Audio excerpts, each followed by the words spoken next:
सीबीसीएनसी స్థలం ఆనుకుని ఉన్న సోషల్ వెల్ఫేర్ భూమిని మాజీ ఎంపీ ఎంవీవీ సత్యనారాయణ కబ్జా చేశారని జనసేన నాయకుడు పీతల మూర్తి యాదవ్ మండిపడ్డారు. మున్సిపల్ శాఖ డైరెక్టర్ విద్యుల్లత అండతోనే అక్రమాలు జరిగాయని ఆరోపించారు.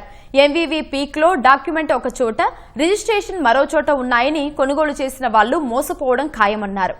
సోషల్ వెల్ఫేర్ భూమి కబ్జాపై విచారణ చేయాలని పీతల మూర్తి యాదవ్ డిమాండ్ చేశారు. 3600 గజాలు 100 కోట్ల రూపాయలు విలువ చేసేటువంటి సోషల్ వెల్ఫేర్ బాలికల వసతి గృహం గురించి కేటాయించిన స్థలాన్ని వైసీపీ ప్రభుత్వంలో వైసీపీ మాజీ ఎంపీ ఎంవీవీ పూర్తిగా సరిహద్దులను మార్చేశారు.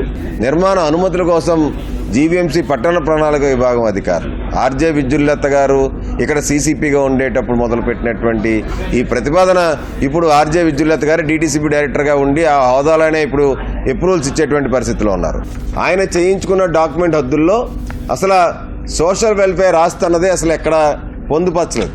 అసలు ఇంత అన్యాయంగా అక్రమంగా సోషల్ వెల్ఫేర్ బాలికల వసతి గృహం గురించి కేటాయించినటువంటి జియో ఎంఎస్ నంబర్ 99/2009లో ప్రభుత్వం కేటాయించిన స్థలంలోని వీళ్ళు ఎలాగని క్రయ విక్రయాలు చేపడతారు? వీళ్ళు పూర్తి స్థాయిలో విచారణ జరిపించాలి, వీళ్ళ మీద క్రిమినల్ చర్యలు తీసుకోవాలి.